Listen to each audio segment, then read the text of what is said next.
आज आपके साथ लाहौरी स्टाइल में बीफ बट कढ़ाई की रेसिपी शेयर करूंगा। बहुत ही ज़बरदस्त किस्म की रेसिपी, रेस्टोरेंट स्टाइल की ये कढ़ाई आप अपने घर में बहुत ही आसान तरीके से बना सकते हैं। एक दो छोटी छोटी टिप्स होंगी इस रेसिपी के बारे में, वो भी आपको बताऊंगा और जब भी आप इसको बनाएंगे इंशाल्लाह आपको मज़ा आने वाला है। तो चले मिलके बनाते हैं। बिस्मिल्लाहिर्रहमानिर्रहीम। तो इसके लिए आपको चाहिए होगा 1 कप घी का। वैसे तो देसी घी में बनाई जाती है बट कढ़ाई पर, मगर आप बनास्पति ले लें या देसी घी ले लें।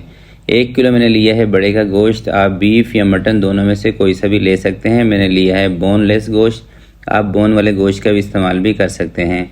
1 टीस्पून आपने इसके अंदर नमक ऐड कर देना है गोश्त के अंदर, और 4 से 5 मिनट के लिए आपने इसको घी के साथ फ्राई करना है अच्छी तरीके से। जैसे ही गोश्त आप घी के अंदर डालेंगे तो ये अपना ना पानी छोड़ देगा, और गोश्त का जो पानी होगा ना वो आपने तकरीबन आधा इसके अंदर से ख़त्म कर लेना है। पूरा पानी खुश्क नहीं करना, आधा पानी। ये बीफ या मटन का गोश्त होता है ना, चिकन के मुकाबले में ये ज़्यादा पानी छोड़ता है, इसके अंदर पानी ज़्यादा होता है। अच्छा, ये कढ़ाई बनाने का जो प्रोसेस है ना, ये तकरीबन घंटा या 1 घंटे से थोड़ा बहुत ऊपर टाइम लग सकता है। और अगर आपको जल्दी हो ना, यानी कि टाइम की शॉर्टेज हो, तो फिर आपने क्या करना है कि गोश्त को पहले प्रेशर कुकर में 2-3 सीटियाँ दिला लेनी है, यानी कि हाफ़ डन कर लेना है गोश्त को। उसके बाद फिर आपने इस कढ़ाई के अंदर आ जाना है, ठीक है। और यही वाला प्रोसेस आपने स्टार्ट कर देना है।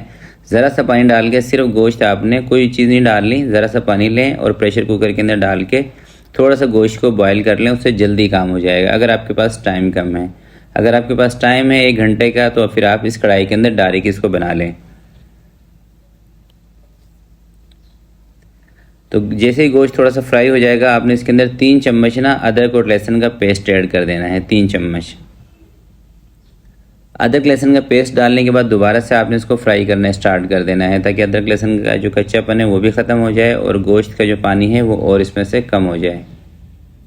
अच्छा, ये अदरक का एक बड़ा सा टुकड़ा आ गया है, इसको हम बाहर ही निकाल देंगे क्योंकि ये ना इसमें हल नहीं होगा। ये देख रहे हैं,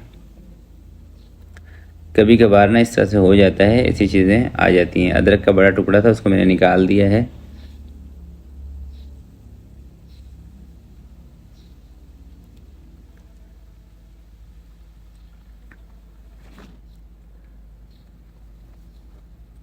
तो 5 से 7 मिनट गोश्त को फ्राई करने के बाद 1 कप आपने इसके अंदर पानी ऐड कर देना है। पानी को मिक्स करने के बाद आधा किलो आपने लेने हैं टमाटर, या फिर ना आप अंदाजे से ही ले लें। अगर वेट मशीन आपके पास नहीं है तो आप अंदाजे से 6 से 7 टमाटर ले सकते हैं। और अगर आपने इसके अंदर ग्रेवी ज़्यादा करनी हो तो टमाटर की क्वांटिटी थोड़ी सी बढ़ा दें, यानी कि 700 ग्राम तक भी आप इस्तेमाल कर सकते हैं। अब 40 से 45 मिनट तक आपने हल्की आंच पे इसको छोड़ देना है, ठीक है।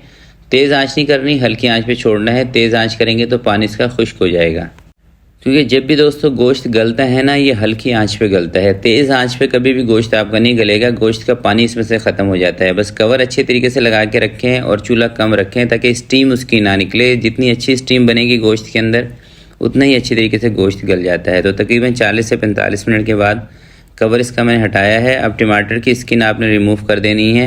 अच्छा, बीच में ना एक मरतबा मैंने इसको चेक किया था 20 से 25 मिनट के बाद, उस टाइम पानी थोड़ा सा इसके अंदर कम लग रहा था, तो आधा कप पानी इसके अंदर मैंने और ऐड कर दिया था, ठीक है। तो 20 से 25 मिनट के बाद बीच में आपने इसको चेक लाजमी कर लेना है। 1 चम्मच इसके अंदर आपने कुटी हुई लाल मिर्च ऐड कर देनी है। मसालों की बात करें तो आधा चम्मच ज़ीरा पाउडर शामिल कर देना है।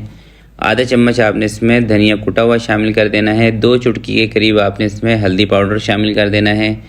हरी मिर्चों का पेस्ट 1 चम्मच, जो तेज़ वाली हैं। अगर आप नॉर्मल मिर्चें हल्की वाली तो 1.5 से 2 चम्मच भी हरी मिर्च के पेस्ट का आप इसमें इस्तेमाल कर सकते हैं। और अगर आप इसके अंदर टमाटर की क्वांटिटी को बढ़ा रहे हैं, जैसे कि मैंने बताया था आपको कि अगर आपको ग्रेवी ज़्यादा करनी हो तो आप टमाटर को बढ़ाएंगे, तो फिर आपने इसके साथ मिर्च और मसाले भी थोड़े से बढ़ा देने हैं, ठीक है। 4 से 5 हरी मिर्चें साबुत ये आपने ऐड कर देनी है, इससे कढ़ाई की ना खूबसूरती में इजाफा होगा। तो अब आपने क्या करना है कि टमाटरों के साथ इसकी अच्छे तरीके से भुनाई करनी है, यानी कि टमाटरों का जो पानी है ना वो आपने अच्छे तरीके से इसमें से ख़त्म कर देना है। और साथ में थोड़ा सा पानी अगर आप और ऐड करना चाहें तो कर सकते हैं, क्योंकि जितना थोड़ा सा ज़्यादा ये गोश्त पकेगा ना उतना ही ये नरम हो जाएगा गोश्त, ठीक है। अगर आपको लग रहा है कि गोश्त में थोड़ी सी कसर है तो थोड़ा सा पानी आप इसमें और ऐड कर सकते हैं इस टाइम पे, भुनाई के टाइम पे भी।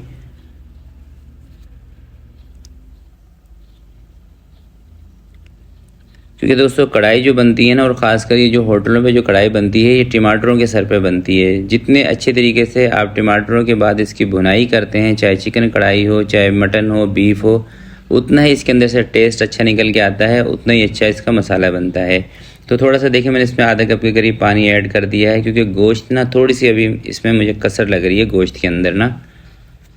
अच्छा, गोश्त हमारा गला कैसा है, ये वीडियो के लास्ट में मैं आपको ज़रूर दिखाऊंगा एक बोटी इसकी तोड़ के, ताकि आपके जहन में ये सवाल ना आए कि कढ़ाई के अंदर गोश्त गलेगा नहीं। पहले अगर घी में गोश्त को फ्राई करते हैं, ये गलता नहीं है भाई, गोश्त गल जाता है। जिससे मैंने आपको बताया था कि आप इसको हल्की आंच पर रखेंगे, थोड़ा सा टाइम लगता है गोश्त को गलने में, 40 से 45 मिनट, 50 मिनट। हाँ, अगर बहुत बड़े जानवर का गोश्त है फिर वो नहीं गलता। अगर ज़्यादा बूढ़े जानवर का आप गोश्त लेकर आए हैं तो वो फिर गलने में प्रेशर कुकर के अलावा नहीं गलेगा, वो कढ़ाई में नहीं गलेगा, ये मैं आपको पहले ही बता देता हूँ। तो आधा कप इसके अंदर मैंने दही भी ऐड कर दी है। दही डालने के बाद अब हमने इसके ऊपर लगा देना है कवर लगा के 10 मिनट के लिए छोड़ देते हैं इसको दोबारा से, ताकि गोश्त के अंदर जो कसर हो वो इसमें से ख़त्म हो जाए। 10 से 12 मिनट लगा के दोबारा से हमने इसको कवर लगाया था। अब कवर हटा के अब हम इसकी बुनाई वगैरह नहीं करेंगे, बस ये देख लेंगे कि अगर इसके अंदर पानी हो तो एक आधा मिनट लगा के वो पानी इसमें से ख़त्म कर लें। और इसके ऊपर आपने फिर बारीक बारीक ना अदरक कटी हुई डाल देनी है बस। तो मैं इसकी ज़्यादा बुनाई नहीं करने वाला हूँ, 1 मिनट या इससे भी कम। तकरीबन 1 मिनट बुनाई करने के बाद चूल्हा अब इसका मैंने बंद कर दिया है। लास्ट में आपने क्या करना है, बारीक कटी हुई अदरक ज़रा सी इसके ऊपर डाल देनी है। और अदरक आप सर्विंग के टाइम पे भी डाल सकते हैं। अगर आप इसको किसी भी बाउल में, किसी कटोरे के अंदर निकाल रहे हैं तो उसके ऊपर भी आप अदरक डाल सकते हैं। घी थोड़ा सा ज़्यादा लग रहा था तो वो मैं इसके अंदर से निकाल रहा हूँ, क्योंकि बीफ हो, मटन हो, ये अपना भी जो ऑयल है ये छोड़ता है, तो इसलिए ज़रा सा घी 3-4 चम्मच के करीब इसमें से मैंने निकाल दिया है। तो अब मैं आपको दिखाता हूँ इसका फाइनल लुक, और एक बोटी इंशाल्लाह मैं आपको तोड़ के भी दिखाऊंगा। सबसे पहले आप इसका लुक चेक करें, यकीन करें बहुत ही कमाल की ये बनती है। अगर आप इस तरीके से बनाएंगे, प्याज का इस्तेमाल नहीं करेंगे, टमाटरों के सर पे कढ़ाई बनाएंगे, बहुत टेस्टफुल बनेगी। और ज़्यादा मसालों का इस्तेमाल इसमें नहीं किया जाता है कि गरम मसाला डाल दें, अजवाइन डाल दें, इस तरह की चीज़ें आपने बिल्कुल भी नहीं डालनी। और मैं तो ये कहूँगा कि मेथी का इस्तेमाल भी नहीं करना इसके अंदर। सिंपल मसाले रखेंगे टमाटरों के साथ और गोश्त के साथ, अपना जो टेस्ट आएगा ना, यकीन करें कमाल का आएगा। तो आज के लिए इतने ही, मिलते हैं किसी नेक्स्ट वीडियो में। तब तक के लिए अपना बहुत सारा ख्याल रखिएगा, अपने वालिदैन का ख्याल रखिएगा। अल्लाह हाफिज़। और एक बोटी मैं आपको तोड़ के दिखा रहा हूँ, ये देख लें आप।